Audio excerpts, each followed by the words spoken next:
Oh, yes, audio is working. Next thing we need to do is talk about what we're going to talk about today, which is the psychology of achievement by Brian Tracy. A few people I need to thank, but the main guy I need to thank, the first person to recommend this book to me was David D'Angelo in one of his W Dating or Deep in a Game. I think it was Deep in a Game. I've just finished doing those lives. And the biggest takeaway for me from this audiobook was finding forgiveness in my parents because I had dyslexia. Nobody diagnosed it, and nobody bothered to find out. Everyone was busy doing their own thing and making their empires and everything. So when I did find out, I was just like, "You guys." I was basically pissed. I don't want to get too much into the detail. And in this book, he talks about how we should forgive our parents because there is a very nice saying which says, kids don't realize that when they're growing up, they're also watching their parents grow up. And his message is basically parents don't have a manual on how to raise kids. Every child is different. So just let it go. Obviously, toxic parents is a different story. And if you search toxic parents or reparenting, you'll find some tips, tools, and techniques to help you with those bits. So that's that. Let's get down to business. Now, his six requirements of success. Why I say his is because different people have different definitions of success. For me, it's a lot of peace. For my one of the gurus I follow, he says just a smile. But his six requirements of success are peace of mind, which is freedom from fear, freedom from anger, and guilt. That makes sense. Number two is high levels of health and energy, so high prana. Number three is loving relationships. And in this case, it doesn't mean you have to have lots of relationships. Back in the day, to me, quantity mattered a lot. And as I got older, I realized quality was much more important than quantity.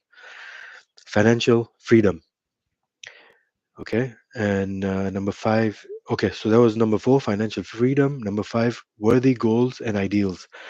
And if you don't have an ongoing project, I've noticed a lot of people who don't have that are not very happy. They're miserable, they're lazy, and that lazy cycle makes them more miserable, more prone to blame others for doing things or being late, and no real motive to keep moving, to keep getting better or achieving something.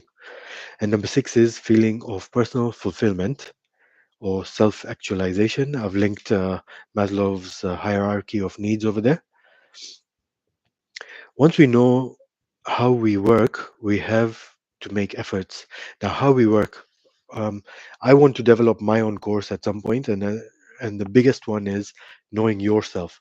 Who are you? How do you work? Are you an introvert? Are you extrovert? Are you a night person? Are you a day person? Stuff like that. What are your what is it called? Coping mechanisms. Once you know all these, you need to do quite a few tests, MBTI tests, getting to know yourself, the big five test, so many tests. The more tests you do, the more you can figure out who you are and where you want to go from there. Now, the basic principles, he's broken it down into the law of control, law of accident, law of cause and effect, law of belief, law of expectations, and law of attraction. So let's get down to law of control first. We feel good about ourselves to the exact degree that we feel we are in control of ourselves. And I've noticed, I've studied anger, like being surgical with anger. And the less control you have, it all comes down to control. When you feel like you should have been able to control that, or you're not in control of that, that's why it didn't go the way you wanted it, then you don't feel that good about yourself. So the law of control is that. Law of accident. By failing to plan, you're planning to fail. Let accidents happen like bumper cars. So when you're not planning it, you're letting those accidents happen like bumper cars. You never know where they're coming from. When when you do plan, then you're prepared for the kind of accidents that are going to come with those kind of things. The law of cause and effect. For every effect, there is a specific cause. There is a reason for everything that happens, and nothing is an accident. Thoughts are causes, and conditions are effect. Thoughts are causes, so that's a cause. Conditions are effect. Okay. Law of belief. Whatever you believe with feeling becomes your reality. Now that with feeling is very powerful, even when you do affirmations, you should have affirmations which have a lot of feeling for you in them. You are the sum total of your belief system to this moment. If it doesn't match your beliefs or is contrary, it will not enter. These beliefs have shaped these beliefs have been shaped since your childhood, and some may not serve you anymore or at all. And that's a big one. You need to think about this, make notes of what beliefs you have, and do they serve you? Do they not serve you at all? Do they serve you anymore? A lot of the language I've been using so far, it's like, oh yeah, that doesn't serve me anymore, so I need to get rid of that. And right now we're going through Diwali, so we every year we clean out a lot of things, and I do that mentally, spiritually, physically. You can set up stuff like that for yourself. Law of expectations. Whatever we expect will, with confidence, becomes our own self-fulfilling prophecy. Now, there's three expectations: expectations that our parents and bosses have of us, expectations of our spouses and children and people who look up to us, and expectations we have of ourselves. Always expect the best of ourselves. And me and my partner, we also say that we have to hold each other to a higher standard, or we're always trying to push that because that's what makes a happy relationship. Sometimes it's hard because you're struggling to deal with each other's mechanisms, and it's fun also because you're learning. Okay, now this Diwali, we've cleaned the garage like uh, better than the last few years we've done, like just so fast, which was something new. So I'm sure next year we'll have some new goals to set for that. You are not what you think you are, but what you think you are. So whatever your thinking is, that's what you are. You're not what you think you are. If that makes sense, that quote is very nice and powerful. Attitude. Okay, so now these are just quick notes before we get to other stuff. Attitude. Positive mental attitude is a requisite for success. You have to have that positive mental attitude. Whenever I think of this positive attitude, I would think of my workmate back in my cyber cafe days. Joe, I'm giving you a shout out here. You made me change that attitude, so big up to you. Expectations. Our attitude comes from our expectations about outcomes. If you expect good outcomes, you have a good attitude. And sometimes you have to train yourself, you have to keep telling yourself, it's going to be okay. It's going to be okay. The last talk, I think, was feel the fear, you do it and do it anyway. Um, and that it says, I'll handle it. And that's a good thing to remind yourself, I'll handle it. I can handle it. Yeah, hard things come. I've handled worse and I've gone through it. Beliefs. Expectations are manufactured to the degree to which we believe the source. So if you believe in someone, the friend who lied to us that we won the lottery because we are having a bad day, and the day went fantastic after that until you strangle the friend. So yeah, your friend lied to you that you won the lottery ticket because you're having a bad day, and then you were having a fantastic day. Like you were like, oh yeah, I'm top of the world. And falling in love is one of my favorites because being in love, falling in love, all these, they just take you to that next level. Self concept. Our beliefs are based on our self concept. We always perform in a manner consistent with our self concept. It is a combination of all the ideas, thoughts, pictures, experiences, things that we have happened to us in our lives to form a composite image of the person we believe ourselves to be. So, ideas, thoughts, pictures, experiences, things that have happened, and we always act in a manner consistent with it. Since we never perform higher, since we will never perform higher than it, we have to raise our level of self concept to have hundreds of mini self concepts from dress sense to who we are with people around us. Yeah, we have all these concepts, different ones. And there was another quote which I did in Deep in a Game, which was, we have as many personas as we know, as the people we know. So you have all these different people, and with each of them, you have a different persona. You act in a different way. Now we get to the subject of childhood, and I made a note there. Please see my video on self-parenting if you did not have a healthy childhood, so you can reparent yourself, get yourself out of there, apologize to yourself as a parent if you need that. Every child comes into the world without a self-concept. They can go in any direction depending on what happens to them after they are born. The child has an extremely high need for love and touch. They get a sense of self from the way the parents treat him or her. Should just put it as them, treat them.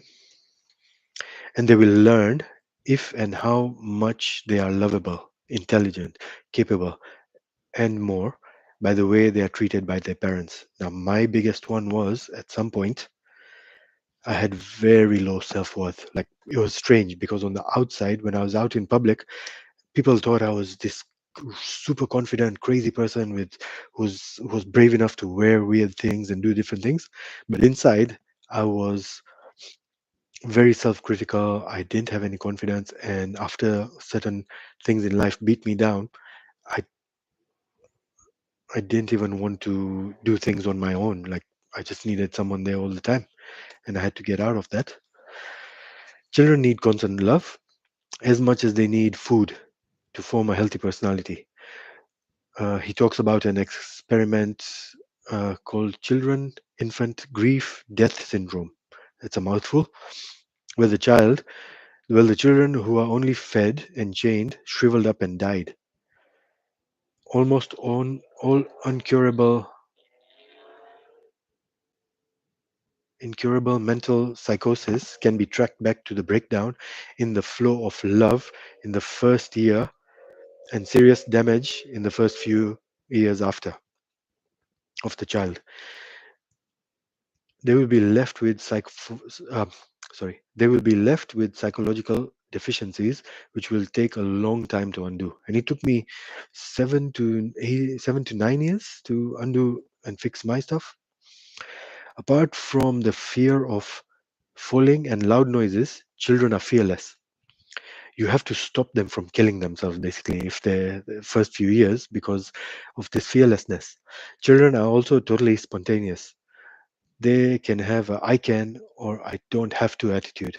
So my son constantly, no, I can do this. I'm like, listen, man, you want to find out the hard way? Then do it and learn, but it's for your own good, man. They will imitate their dominant parent, like mother, like daughter, stuff like that. You will find yourself saying and doing the same things your parents did. And oh my gosh, my son just yesterday, day before, when we went for a Navratri session, he disappeared while we were sitting doing prayers at the temple. And I kind of laughed at myself because mom freaked out. She went out, she took him to the car, scolded him. She's like, don't go off disappearing. And for me, I'm like, look, I used to do that. My parents used to freak out big time at until some point where they're like, look, he's going to do it anyway. And he ends up at the car when we need to leave anyway. So he's going to be fine. There is nothing more terrifying to a child than to think parents don't love them. That whole fear, because that's your main boundary, which I've talked about in previous lives. They will get psychic trauma, psychological scars, lose natural spontaneity, fearlessness, and will conform to the parents' demands to get it. They will do anything to get it, even when parents mistakenly use love withdrawal to achieve something. So a lot of the times my boy will be like, "Do you love me? Are you happy with me?" He's confirming. I'm like, "Yeah, I will always love you," and I make sure I do this to him. I'll be like, "Listen, I'll always love you, but at the moment, I'm not happy with your behavior. There's difference between who you are and your behavior." I keep trying to explain that to him. You will always love that behavior you've just done. I'm not happy with that. We need to find a way to change that. Now we get to the nice ones. Uh, I made two shorts on this anyway, but negative habit patterns that account for most of the failure that adults face in their lives. The first one is inhibitive negative habit pattern, and the other one is compulsive negative habit pattern. So inhibitive is the one where you can't, I can't do it, I'm too scared to do it. Well, compulsive is I have to, I must. So let's break it down. When children keep hearing, don't, stop that, no, put that down, how many times have I told you that, and other similar phrases, they start learning how to say, I can't. So they start closing themselves, which is learned pessimism. A naturally curious child turns into an incapable, incompetent person. In turn, the fear of failure is what has stopped most of us from what we can or want to achieve. Now we come to compulsive negative habit pattern. This is characterized by the phrase, I have to, must do this. This is what happens when the parent gives us conditional love. They are only loved when they do what the parent approves. The child is pure sensation, so they think they are not enough in and of themselves. They don't feel like they're enough, so they have to do something, they have to achieve, I have to fit the parent's mold. True type A behavior is where a person is striving to gain continually to gain the approval of their superiors to compensate for never getting approval from parents. How many? I worked with someone like that, and I'll tell you now. I'm not afraid to share it anymore. But I was the inhibitive negative pattern where I couldn't, I can't do this because that's what I put myself in, and I'm taking responsibility by saying I put myself into that because now I'm an adult. I have to let go of what my parents did, isn't it? While the compulsive negative habit pattern, I have to, I must, that's my bro. He constantly trying to achieve, trying to please other people and all that. So hopefully he fixes that. And then the double negative habit pattern, which is a secret one, the worst of all is both the above together. I can't, but I have to. That's such a like a mess up in your head because you got both the destructive patterns. Now, next we get to is destructive criticism. Coming from a person of prestige in the child's life predominantly creates our negative habit patterns. It lowers the child's self-esteem and self-concept. Uh, I should link those so because there is a lot of information on self-esteem I have on my website. So lowers the ability to perform certain areas. They grow up becoming hypersensitive, and I've put a link about hypervigilance, which is a different type of, just constantly aware. What sound is that? What's happening here? I can't sleep. Da da da. They can't take criticism, and I've got a link to help you if you need to be able to handle criticism there. It's like taking a sledgehammer to a piece of equipment that is not working properly. When people are constantly criticized on the same thing, they completely cease from doing the action. And I've had situations where I've told my partner, like, you can't keep criticizing the same thing, even if they're constantly trying. Like now they're trying. Instead, enforce. Like what I say is ignore the bit that you don't like, enforce the thing that you like. So you've seen that person, you want to complain about the same thing that they're doing, but they've made a small improvement. Immediately give them some kind of praise to enforce that positive improvement, or it drives positive behavior. Brian suggests the affirmation, I like myself. Constantly tell yourself, I like myself, and say it with all that emotion. It's a very simple one. I don't think I used that one that much because I didn't need that one, but I had a lot of different other ones. Now we're going to talk about the conscious versus the subconscious mind. The conscious mind is thinking, analytical, rational. It thinks, makes decisions, chooses actions. takes in information, analyzes it, then decides, then it chooses yes or no. When the conscious mind says yes to a piece of information, the subconscious will immediately accept it. And now we get to the subconscious. The entire subconscious will help you jump back out of the way, like of a car, if the conscious says yes to jumping back. It obeys, and it and is a vast data bank. So, when you do hypnosis and stuff like that, the inductions are designed to pass your conscious mind to talk to your subconscious. So that's a very good way to get into it. It knows every thought, every memory, previous programming. The best thought is, I like myself, I like myself, I like myself. Once again, he talks about that. Those three words, very important. Mental laws. We have the law of concentration and the law of substitution. So, law of concentration, whatever you dwell upon will grow. You become what you think about. And the law of substitution is, if we constantly substitute a negative thought for a positive thought, then the focus will be the negative thought. Just say,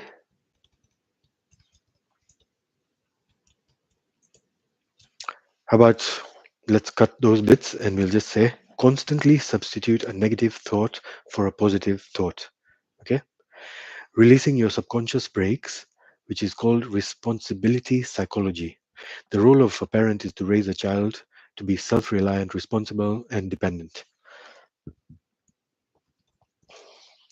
After 18, we are fully responsible of our lives. We have no more excuses. We maintain 100% responsibility of our lives. If anything you take away, take 100% responsibility. No matter, every time your mind wants to create an excuse to blame something or someone else or anything, just say, how could I have fixed that? How could I have taken control of it 100%? We can never have any more control of our lives than we have responsibility for and experience personal freedom. All this has a direct connection to positive emotions. You feel more positive the more you do this. Imagine a negative emotion tree with doubt, fear, anger, jealousy. Basically, all 54 negative emotions. Where did he get 54? I don't know. Let's see if that is right.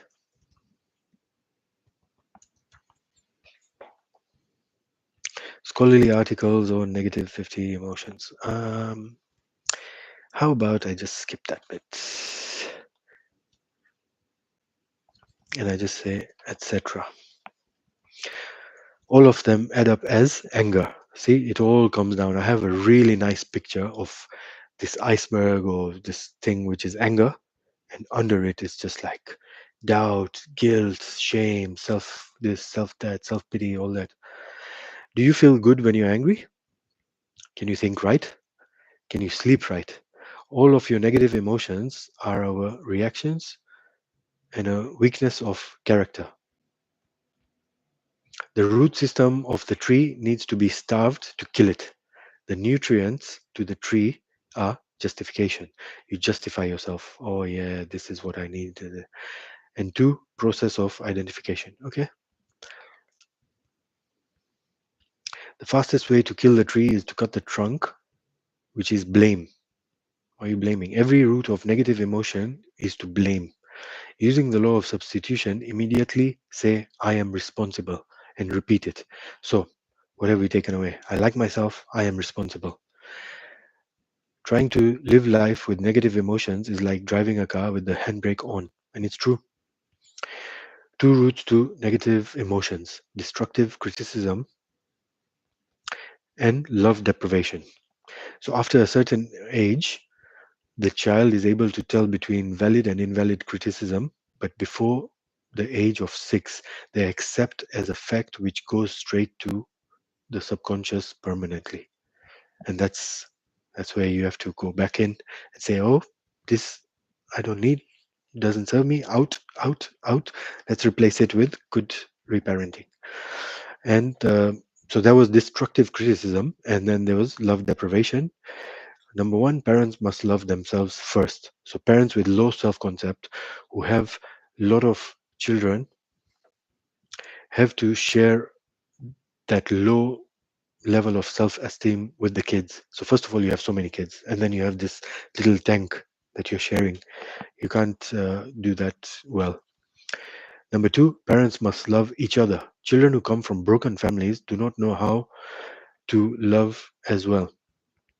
Usually, the first marriages for them are practice marriages. If parents leave, a child will think it's because of them and live in fear of other parent leaving too. And this is where before it used to be fight, flight, and freeze, and then there was fawn. So there's different coping mechanisms for these. Uh, there's some people I've met who replace their partners as the parent. They become codependent that way. And number three, parents must love their children. In order to love the other person, you must spend a lot of time with each other. You must spend a lot of time with the other person. Quality time is quantity time. So that makes sense. If not, the child will start to feel a guilt. So make sure you spend time, even like most weekends. Sometimes my boy just wants me to watch him play. And I'm just like, okay, what are you doing next? Oh, how did you figure that out? Just positive affirmations and this and that. Oh, we come to a big one called guilt. Why is there such it's kind of confusing, so I'm trying to figure out how I'm going to present this. Okay, I'll present it this way, break it down to guilt and blame. One of the worst negative emotions, uh, considered as one of the major psychological problems of the 20th century. It's considered the major cause of failed marriages, failed life, addictions, etc. Guilt can be used for two main reasons: punishment or control. Example, negative religion. Characteristics of someone feeling guilt. Number one is inferior, inadequate, and undeserving. I felt that in that phase of mine, especially of good things. I didn't feel I deserved anything. So I used to find small box rooms to live in because I was like, I don't deserve big houses. I don't deserve a nice apartments. I used to buy the cheapest things. So people thought I was cheap, but it was because I didn't feel deserving. Now I keep pushing myself like, yeah, I deserve my favorite car. I got my favorite car.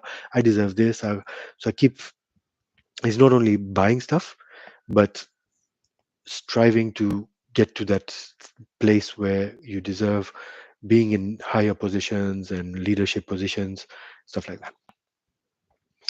Um, they feel like they feel like they can't last and something is about to go wrong if good things happen, which dominoes into the law of expectation. Then you expect failures. You expect, oh, I can't do it. I'm not going to do it. They have a fear of success. There is no reason why your life cannot be a series of positive learning, uplifting events. Number two, destructive self criticism and criticism of others, always tearing themselves down and naturally tearing down other people. Oh, the cat's going nuts. Product placement time. Okay. Number three, easily manipulated by guilt. Yep. I used to be manipulated until I learned how to say no. Being a guilt catcher. They attract guilt throwers very easily. So I still fall for this, especially with these Amnesty International and those charity kind of people, because I want to give, I want to help, but I'm like, no. I, so if I feel like I'm not going to be able to tackle them, I just avoid them. I'll pick a different route away from something or just pretend I'm on the phone. Number four, use guilt and blame on other people generously. Yep. Number five, victim language. I can't, I have to, I'm sorry. It's not my fault. I wish. A big one is I wish. But the worst is I'll try. I'll try to. Sri Sri Ravi Shankar in his Art of Living course, he puts the pen in front of you and he's like, try and pick that pen. You like to say, try and pick that pen. So you pick it. He's like, no, no, no, that's picking it. Try and pick it. So you're trying. That's you there. So just do it. Okay. Now there are a few steps to get rid of the blame mindset. Eliminate destructive self-criticism. Refuse to be manipulated by guilt. Refuse to use guilt or blame on anyone. And the law of forgiveness. So let's get down to it. Eliminate destructive self criticism, including never letting anyone do the same back to you. Basic rule: never say anything about yourself that you do not sincerely desire to be true. Okay?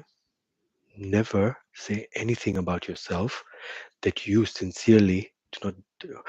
do not sincerely desire to be true. I don't know why he talks this way. Back in the day, they talked in a different way, man. And there I go. Uh, I'm doing some kind of finger pointing there already. Refuse to be manipulated by guilt. Smile in a calm, non threatening voice. Say, excuse me, you're not trying to make me feel guilty, are you? Excuse me, you're not trying to make me feel guilty, are you? Keep repeating this until the person understands that this way of communication will not work on you. So that would be a good one to remember. Refuse to use guilt or blame on anyone. You are responsible for your own life, as spoken before. The law of forgiveness, the ability to forgive completely and generously, is the hallmark of a truly healthy personality. Back in 2009, I'll tell you a quick story. I Something changed in me where I went and started asking forgiveness from the people who I thought had perpetrated me.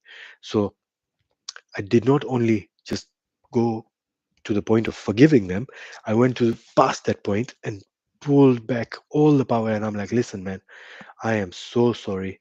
I have blamed you for this, or if I've done anything wrong to you for doing this, or whatever it was. I can't remember how I did it. It's 2009. But after that, I was like on top of a mountain. Most people carry grudges, so learn to forgive readily and all the time. The first people we need to forgive is our parents. Here we go.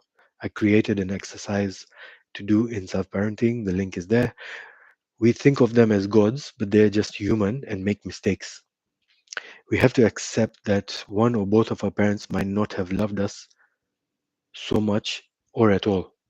So we have to forgive them 100% and wipe the slate clean. You don't have to tell them, but it can be cathartic. We never become adults ourselves until we forgive them totally. The second group of people we need to forgive is everybody else. It is a true and pure measure of mental health, and it does not mean that you have to like them in any way. You just have to forgive and let go. Finally, you have to forgive yourself. You are only human. You just have to forgive and let go. You are only human. We use it as an excuse for not progressing. And sometimes you've noticed you just hold on. If we have done or said anything to someone that we feel uneasy about, we have to go to that person and apologize. Imagine how much stronger you feel that you actually went to someone and you showed them that you recognize how much you hurt them or what you did, and you've taken that step. Only a strong person can step up and apologize. There you go. I'll say more info here and add the forgiveness link there. Forgiveness. Now, next one we come to is worry. We worry today more about things that will most likely never happen. Worry is sustained from Worry is a sustained form of fear caused by indecision. So once you make a decision, then you're like, I can take action on whatever I'm worrying about, or I can just surrender and say, look, it's going to happen. So go to my deep inner game talk. In one of them, he draws a chart. You have your bad decision or good decision and indecision. Indecision goes into a loop of doing nothing but bad things. Bad decision, you made a bad decision, but you've done something about it. And with your observing ego, you're going to start making better decisions because you're getting experience and wisdom. Then you start making good decisions. So, worry is negative goal setting. You're setting goals for negative things. Purposeful action is the antidote. Make a plan, write it down, say, these are the steps I'm going to take. The master method. Let's get down to the master method. Define in detail what you are worried about. What is the worst possible outcome of this situation? Write it down side by side with point one. Okay. Resolve to accept the worst should it occur. So make a decision to yourself that you're going to accept whatever the worst it is. I will accept it. Do everything you can to make sure the worst doesn't happen. Now, this write it down side by side with point one. Okay, point one above. So, first define in detail what you're worried about, and then next to it, best thing to do is do it in an Excel sheet, and then you can do it side by side, write the worst possible situation, and go from there. If it's something you're scared to ask someone or do something, think about it this way: the worst that's going to happen is things just go back to normal. Things just go, oh, I want to ask her out. I'm going to ask her out. She says no. Okay, things go back to normal. Next, he gets into is creativity. The law of use it or lose it. The more you exercise the muscle, the bigger it grows, which is why I'm always creating, I'm always trying different things. Um, as we get older, we lose our creativity, but we still have the potential for creativity. We regularly have unearthly bolts of perfect ideas, and I write these down, and then I'm like, okay, I'm going to action this. I have so many things, and those will become the projects I was talking about. I'll be like, okay, this is the project I can do now. This I have time now. My boy is sleeping. I have some few hours to do something. So you pick up some time to do all these bolts of ideas. Super conscience. You,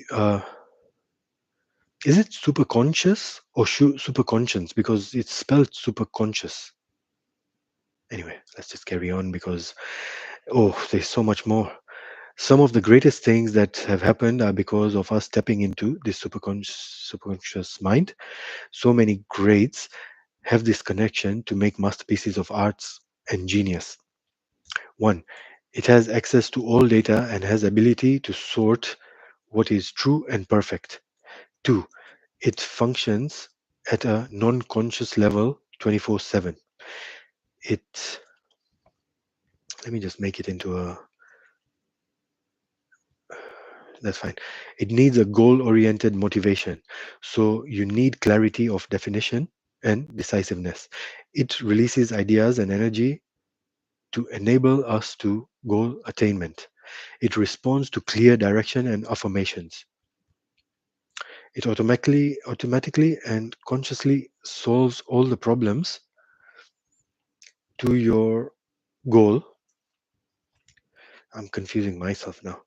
It will give you every idea that you need in the order that you need it. Okay, that makes sense. It operates best in spirit of faith and acceptance, relax and believe. This is why meditation and all these things have become so much more important now. Some call it flow or being in a state of flow. It has the ability to take us through the lessons to learn and achieve a goal. Winners believe they are fated to win and be successful. They learn from their failures and plod on. There is a seed of success in every failure. I remember making a meme of that. It makes all our words and actions.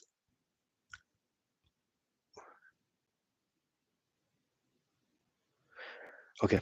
It makes all our words, actions, and their effects fit our current concepts, programming, and goals. Oh my gosh, this wording. I need to fix some of this. So they call it serendipity, they call it synchronicity. Everything conspires to give us what we aim for. Number 10, it functions best with 100% concentration on one goal. And it also functions when we are completely elsewhere. Example, the genius idea you got while you were driving. Remember, you're driving, you're in the shower, and you're just like, number 11, it is the greatest monitoring. This language, man. Bear with me, guys. It is the greatest monitoring, like pre programming a computer. You can program yourself to wake up at a certain time. You can think an empty parking spot for yourself. You know, what was it? The secret. Now, I've tried uh, telling myself I'm going to wake up at 6:30 exactly, and it happens. I've told myself I'm going to find a parking in the corner, far away from people, but closer to the thing, and I found it. But you can program a lot of other things like that. You just become aware. And number 12, any thought, plan, or goal held in the mind continuously must be brought to reality by the superconscious mind. Keep your mind focused on what you want to happen. Okay. Autogenic conditioning. Autogenic conditioning. Visualize and replay your victory. And so many athletes do that. Act as if you made it, fake it till you make it, verbalize and use affirmations. Sit and relax, inhale and relax the body, then affirm what you want to accomplish, then visualize yourself with qualities you need to win. What do you need to win when you achieve this? Count down from 50 and take a circle of breath with every count until you are relaxed. The best time to do this is in the morning when your mind is fresh. Start by sitting,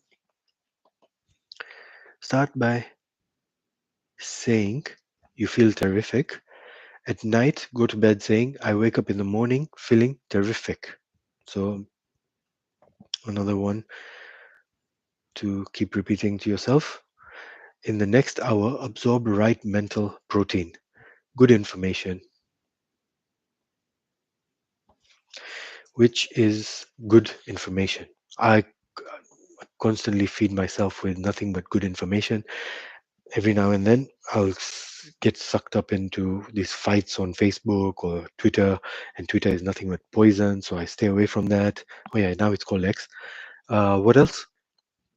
The reels. I used to do reels so much, so now I save the reel because I save so many things, and I'll be like, I'll watch it one day, and then I go back to stuff like that. I stop. Haven't watched news in ages. Every now and then, I'm forced to watch it, but otherwise, even news I avoid.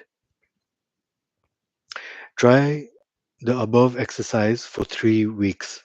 Use the power of suggestion. Remember, we are influenced by everything we see, read, hear, etc. We need to select and associate with people who have the goals or have achieved the goals we have. Keep acting, visualizing, and affirming on who you want to be, and everything else will take care of itself. And like they say, the 5 people you keep as company is the average of what you are, kind of thing like that.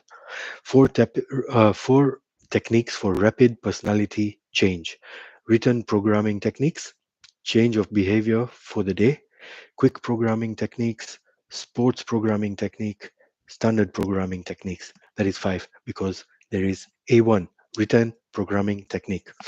Write pre- Write as precise as possible and as often as possible what your goal is. So keep writing, keep writing. My dad used to do this so much. Keep writing on his chart: success, success, success. Do it. Do this in uh, the best time to write your major goal is in the morning. Do this in first person singular in the present tense, like we've talked about affirmations. I am. da, da, da, da, da. Okay. 1B, change your behavior for the day. Visualize the upcoming events of the day and get a clear picture of how you will act with assurance. I think I would like to. I don't know what I need going to do it on, but I think I'm going to add this to my sleep routine. I have special sleep hygiene that I stick to, and you can do that too. Just a few steps. Quick programming techniques, mental rehearsal. So number two is quick programming techniques, which is mental rehearsal. Top performers use this method right before an event. Take a deep breath, affirm the wanted outcome. This presentation goes perfectly. So present moment. You can use it prior to asking for a raise. Oh, okay. Number three, sports programming technique. Athletes go through their entire routine over and over again, relax, and get a clear picture of every single detail. And then number four, standard programming technique. Write down the goal in present tense, personal positive affirmations with personal positive affirmations on cards. Read off the card and repeat three times. Close your eyes and get a clear mental picture. Goal method, goal setting. Okay, next thing we get to is goal setting. All peak performers are successive goal setters, constantly writing and talking about them. Constantly thinking, talking, planning, setting our goals makes us achieve them faster. Decide exactly what you want and resolve to pay whatever price it is. Conclusions of failure. They do not understand about goals.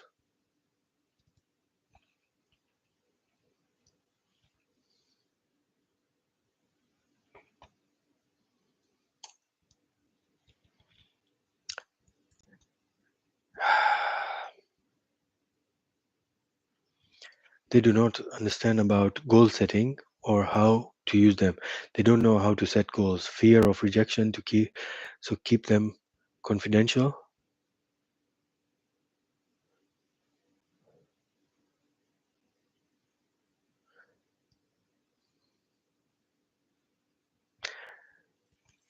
Fear of rejection, so keep them confidential or share with people on the same path or there to help you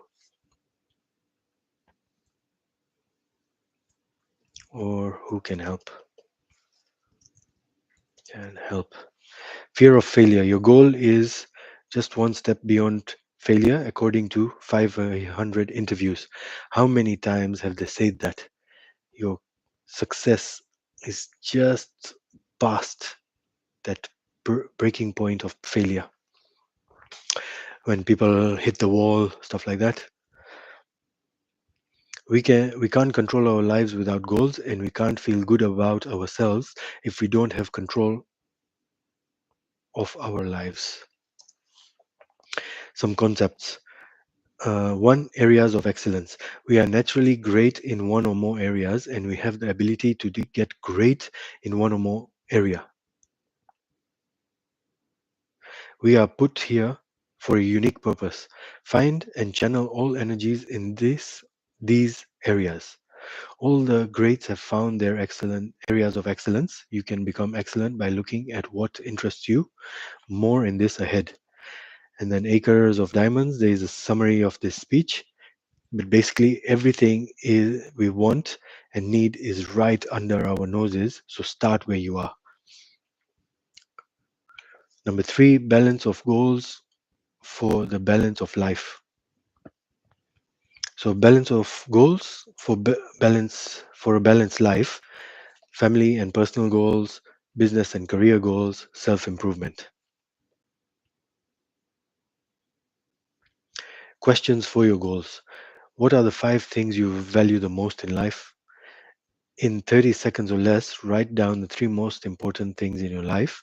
Quick list method. This is the quick list method. What would you do if you won $1 million tax free?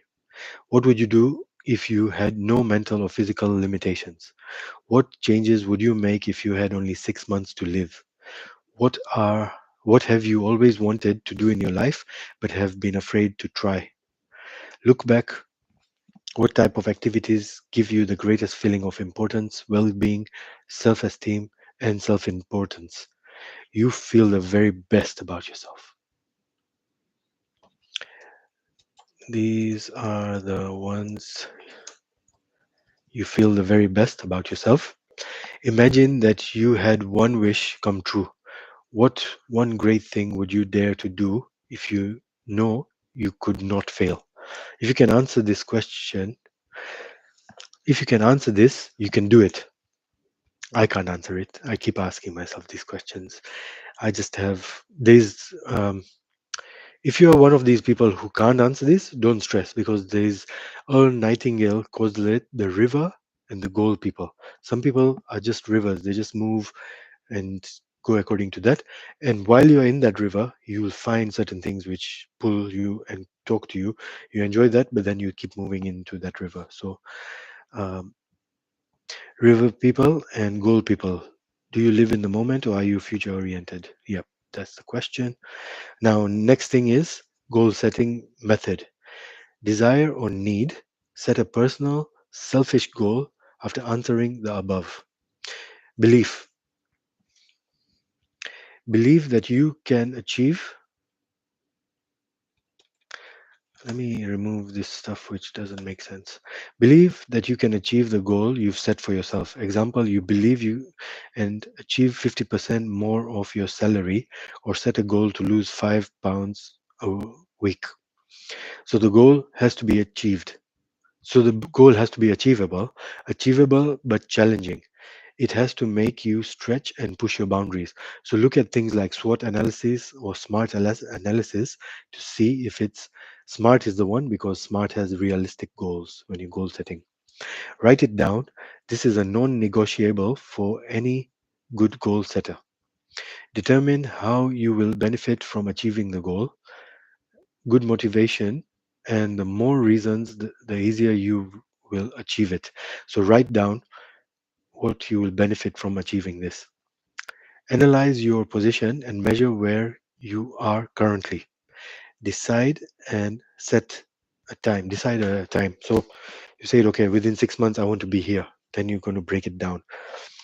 Identify obstacles, identify the knowledge you will need, identify people, groups, and organizations whose cooperation and assistance you will need. Remember, a law of sowing and reaping or a law of return. You sowing and reaping or law of return, that's what it's called. And that's self-explanatory. The law of compensation, what or how much you need to give to get so and so. So you need to give something to get compensation. Yep. What you can put in to get out. The law of service, you are here to serve, so how can you serve others? The secret is to of success is to give more than what you get. Do more than what you get paid for. Always give 110% if you want to succeed, especially. Make a plan and all these activities you are going to do. Prioritize each one and time it. Then write it over and over again until it is the perfect plan. I had this book. I used to write it, then I used to clean it up. I used to rewrite it into first person, then I would rewrite it into present tense. I would add emotion to it. So keep writing it because just that practice of rewriting the perfect script for yourself is going to give you that reaffirmation you already need anyway. Yeah, and put it in your calendar because it says make a plan, prioritize each one, and time it.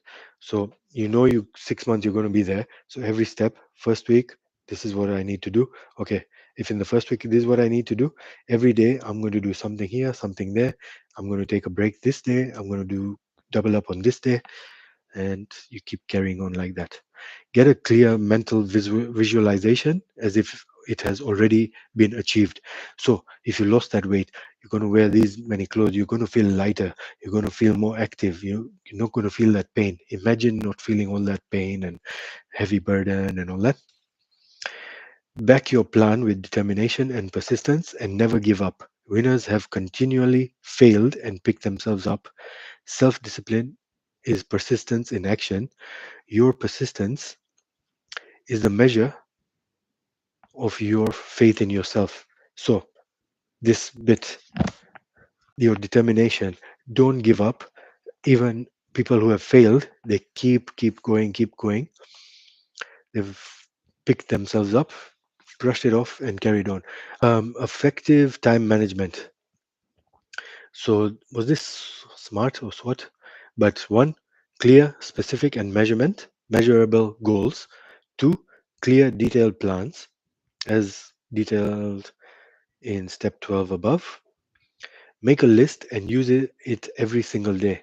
Refuse to do anything that is not on the list. Don't get lost in the trivial many or lose sight of the vital few. So sometimes you have so many little useless things. Those are the small gravels. Keep your sight on the vital few, which are the big rocks. There's that story of putting the big rocks in the jar first, then you put the smaller ones because the smaller ones will fit themselves in. Then you put the sand, everything fits itself in. Uh, you will be more organized and you will have a sense of accomplishment. Transfer the unfinished list to the next day's list. Now, I have a calendar. I used to have books, but now I do everything on the phone. So every day I have a reminder on the calendar which tells me at least the five main things I need to get done in the order which I need to get them done. So as soon as I wake up, okay, yes, I know when I get to work, I need to email my insurance guys. Next thing I need to do is I need to book my leave. So that way, and then soon as they finish, my calendar has an option to add notes at the bottom. So the calendar itself has just commas with the five things I need to do, and then inside I have notes, and those notes are prioritized and keep moving according to what needs to basically eat the frog. What's the eat the frog one? I need to do the most important one of the day. There's a mouthful. Okay. Set priorities on the list. Pareto's principle: 80% of the work done is by the 20% of the items you need to do. So another book over there is called The One Thing, which I've linked there. And the question they ask is, what is the one thing I can do right now that will help eliminate or accomplish all the other lists? How can I do it so that it can eliminate other bits of my list also? What is the most valuable use of my time right now? And read The One Thing, that book there. Concentration and single handling. Effective executive do the do first things first and stick with them until they're finished. So there's nothing like multitasking. It's called task switching. You can focus on like background stuff, but your main thing should be your main focus. You can drive, you can listen to music, you can do your phone even though you're not supposed to. But when you're really focused, when you're zooming somewhere or something, you're totally focused. You can still have music in the background, kind of thing.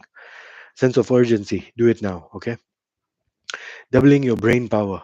We are using only a fraction of our faculties. The greats have known how to tap into the subconscious creativity, subconscious creativity. They trust they trusted and believed in the insights that popped into their mind. The harder you don't try, the easier it comes. When it clicks, let it flow. It takes us through the steps we need to learn also. Look back and see how your hurdles were your breakthrough points. It will make everything exactly appropriate to our specific goals and self concepts. You have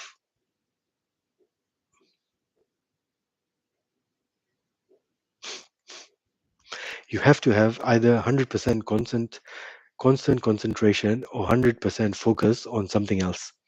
You can use it for pre-programming, example, waking up without an alarm clock, finding a parking spot, visualize it, act. I can delete all that. Any thought, act on it instantaneously. Any thought, plan, or goal held continuously must be brought into our reality by our superconscious.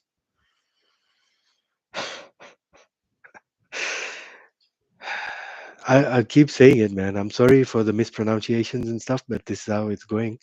Hopefully, you understand what I'm saying. Simulating, stimulating superconscious creativity.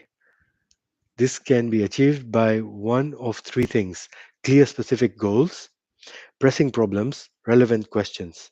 Okay, now we come to 6 techniques for stimulation. 3 passive and 3 are active. The solitude, deep relaxation, meditation, surrounding yourselves with a natural environment, or listening to classical music. Uh, m- Mind storming, sit quietly and write your problems down at the top of the paper in a form of a question. Force yourself to write 20 answers and the opposite of the answer. You will usually find the answer around 17th to 20th reply. Take at least one answer and implement it immediately. Systematic problem solving method, which is 3 basic characteristics of genius, is the ability to concentrate 100% without being distracted, ability to have sense of wonder and naivety, flexible and adaptable. So you are flexible and adaptable. So you are flexible and adaptable. Adopted a systematic method of problem solving, step by step approach to solve each part of the problem. Steps to take: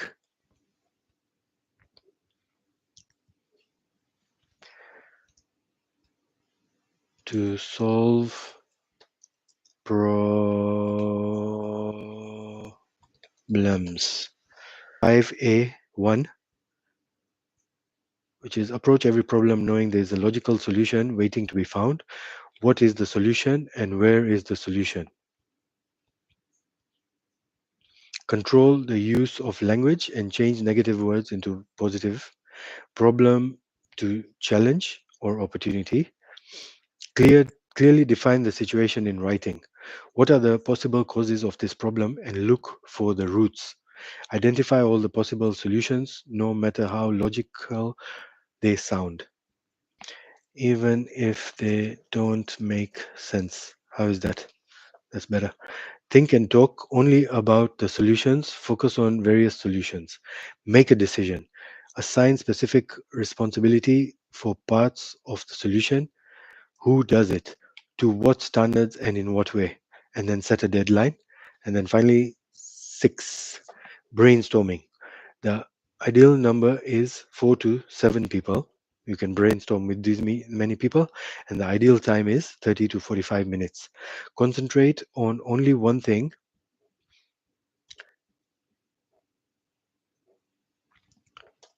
Idea generation without judgment or evaluation.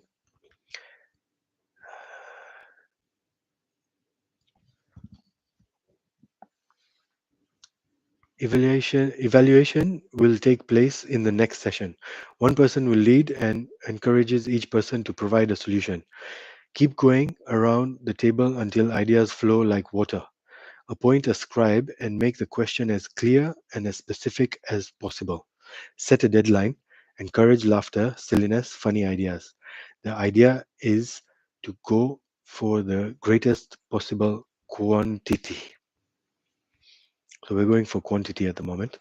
Bonus: you can use market gap analysis in brainstorming sessions. Ask questions like, what new markets are there or can be developed for our existing product? I guess what he's also saying is it's a problem. And every time a good product comes out, it's solving a problem.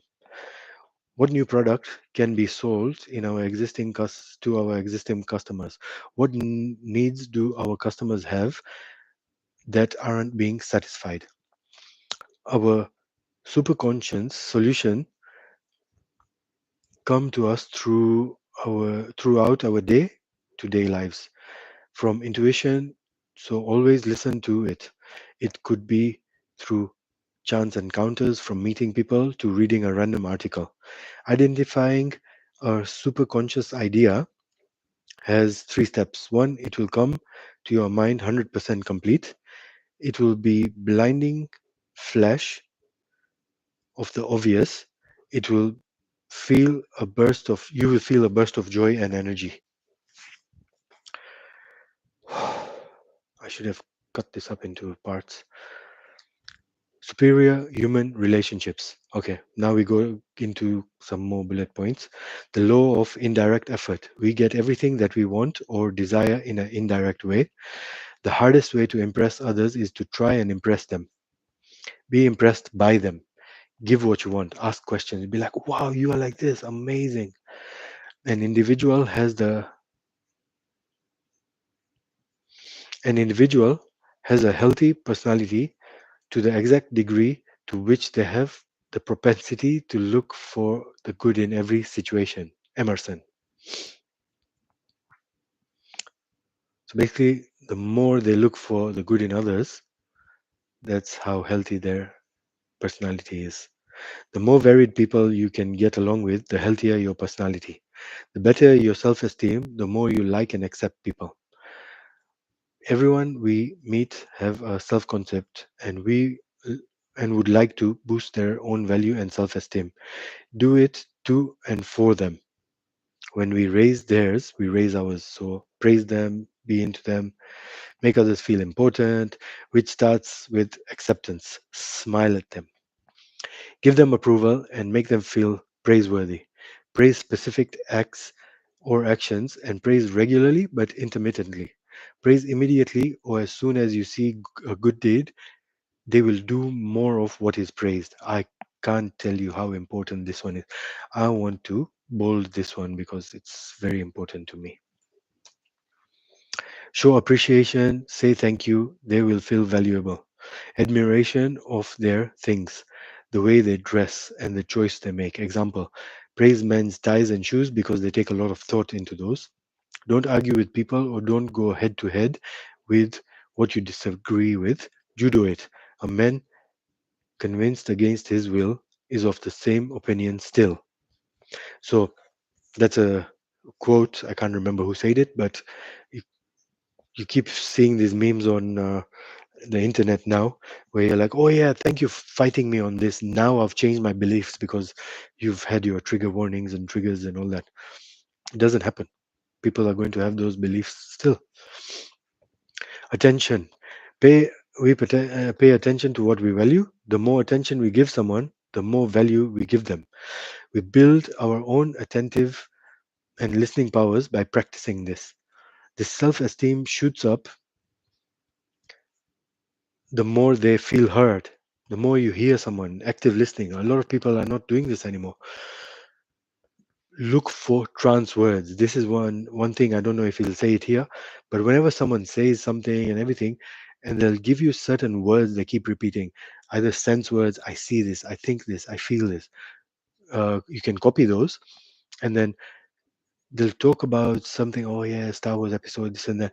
Try and dig into that and see if they're really into it, and talk more about it. Uh, Pause before replying and repeat back what they said. So after they've talked, instead of quickly completing their sentences, which I have a problem with every now and then, take a minute, think about, show them you're thinking about, and don't show it like pretense. Actually think about, oh, you say that, you say that. That makes a lot of sense now that I think about it. Or if you could say, how do you mean? Be open ended, ask open ended questions. What, where, when, who, how, why. Start with your loved ones as practice. Let's put as practice. I'm suddenly starving, man. I've never talked so much. I think this is my longest live. How? So 1 hour 15. Okay, marriage issues comes to lack of commitment, prenuptials, expecting parents to change, expecting partners to change, jealousy. The jealous person has low self-concept. They need to make their life better and like themselves more. Self-pity, the pity of what others have and have not done to you. Low self-concept again. Negative expectations, accusing others of doing bad things or expecting bad intentions. Incompatibility. Age 28 to 32 has the highest rates of separation because the adult is still forming. The best time to do the best thing to do is letting go without blame. Don't raise children in a loveless home or a hostile environment. Ask if your partner is the best friend you have in your life. Ask yourself this. So ask yourself, are you fulfilling each other's full potential and in this relationship making you the best you can be? Similar self-concept attract.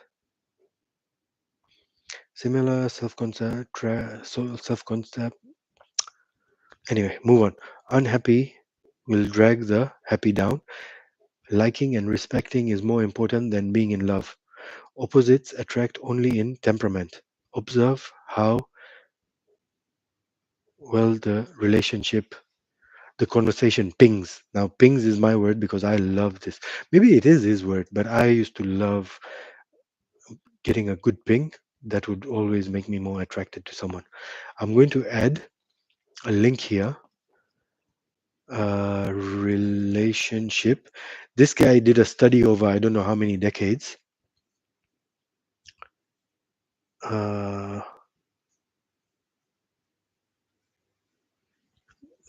John Gottman or something.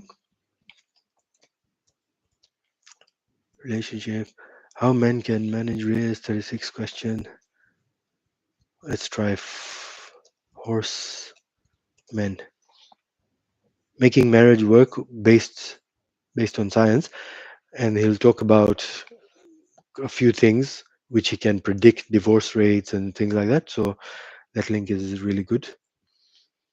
Now the next thing is child parent relationships. A great single impact in your life is your parents' roles, and your parents' roles are to nurture high self-esteem in the child. This is a gauge of good parenting. There is nothing more important. Don't use destructive criticism. Give continuous flow of love, physical, word, and action. Make your love unconditional. There is nothing they can do or say that will diminish your love for your child.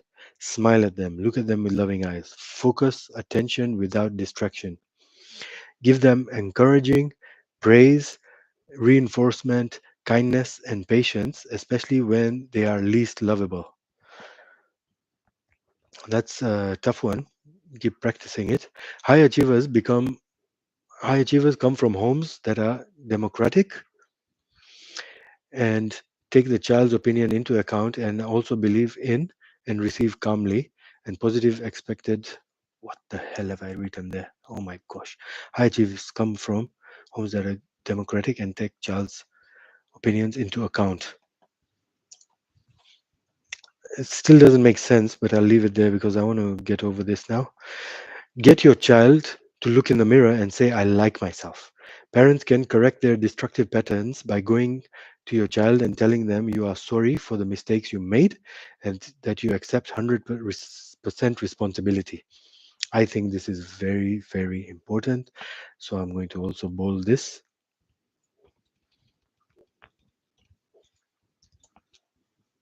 You want your child to grow to be the best they can be and tell them that you will never use destructive criticism.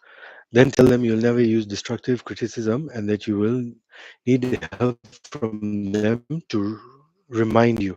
So ask them, tell them, I'm never going to use destructive criticism, but please, if I do, please remind me because I want to do better myself. Even if you don't do negative things, it is still good practice to apologize regularly. I'm going to bold this whole thing because it's very important. Now, there's a video here from, I think it's Ibn Pagan, who was at David D'Angelo. Looks like it's not working anymore, but he was talking about a very nice way to ask your children for forgiveness. I'll just take it off because it's not there anymore. Purpose of life: develop loving relationships, give love away as you will get it back. Suggested affirmations and questions: I like myself. I am responsible. I forgive my parents 100% for everything. I feel terrific. What is the most valuable use of my time right now? And we have finally come to the end. So the contents are over there. I'm not going to talk about that. I'm going to leave it there because I am feeling dizzy. I'm hungry. Let me know how you found this book. I've used it and gone through it regularly throughout the years, and I always get something out of it. So, in this one, now I have a new plan for my night hygiene routine. And yep, I shall see you in the next one.